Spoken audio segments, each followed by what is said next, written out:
Let's go across to Mr. B.S. Canth, who's Director Marketing at IOC, who will, of course, explain the excise cut and whether or not it will be passed on to consumers. Mr. Canth, it's great to have you on the show. Thanks very much for taking out the time. First up, the question that's very important is, will you pass on this excise duty cut? And if so, will it be a full pass on or a partial one?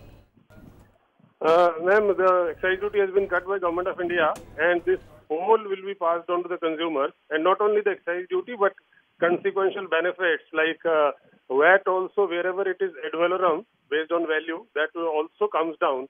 Even that will be passed on to the consumers. Actually, it has already been passed down. The prices have been declared. That's so Mr. Canth is saying this full 2 rupees per litre cut is being passed on?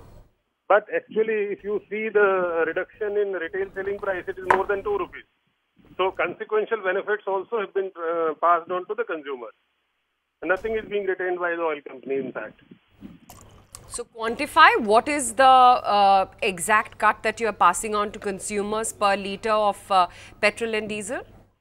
Ma'am, in fact, this per litre varies from place to place because in every state the rate of VAT is different. So therefore, 2 rupees, in some places VAT is, let's say 25%, then it comes to 2 rupees 50 paisa. If it is more, it will come more. If it is less, it will be less. Accordingly, the actual selling price reduction will be different in different states. But the total benefit of excise duty as well as consequential benefits of taxes are being passed on to the consumer. Right.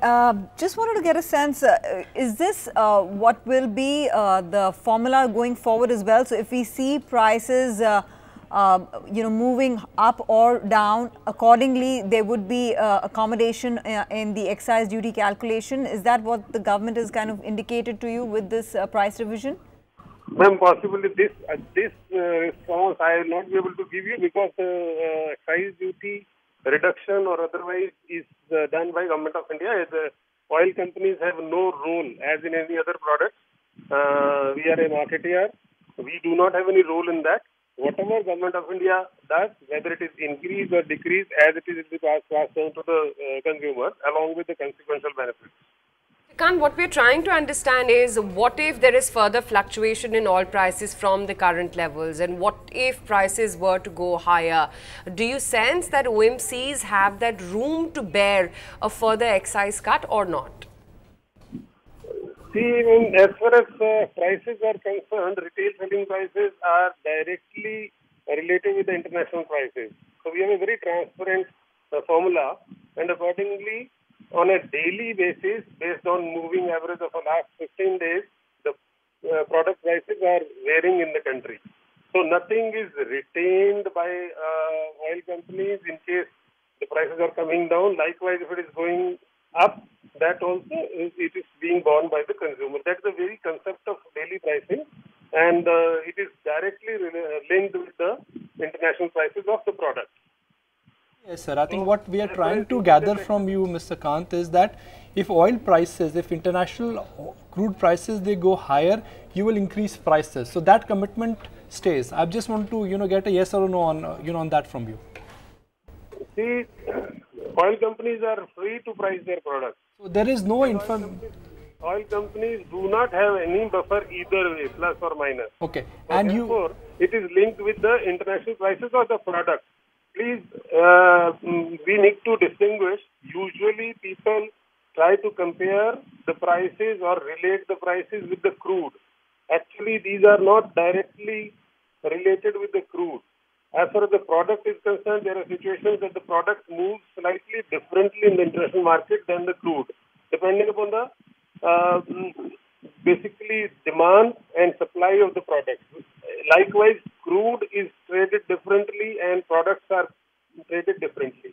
This is with the product. That is, if it is, we are talking about petrol, the prices of international market of petrol will affect petrol prices in the country. Likewise for diesel. And there is a currency element in that also, sir. I understand that completely. So I have one more closing, question for you, and this is aside from this entire issue of excise duty cut.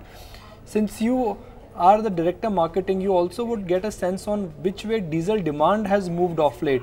So can you broadly tell me that what has happened to diesel demand in August and September, because that is the first and the most important indicator of economic activity? See, as far as demand is concerned, it is related directly with the economy, the way economy moves, because it's got almost a direct relation. And there has been a healthy growth of diesel as well as petrol. As petrol has been growing higher than the diesel. So there has been growth.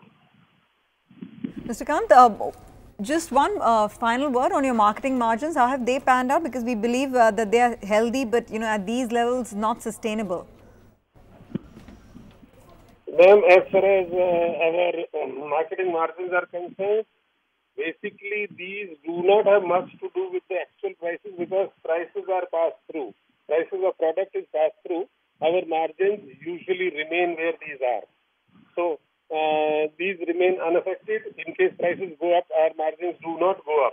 Prices go down, our margins do not drastically come down. So these are, since the product price is passed through, so it has got a very little bearing on our margins.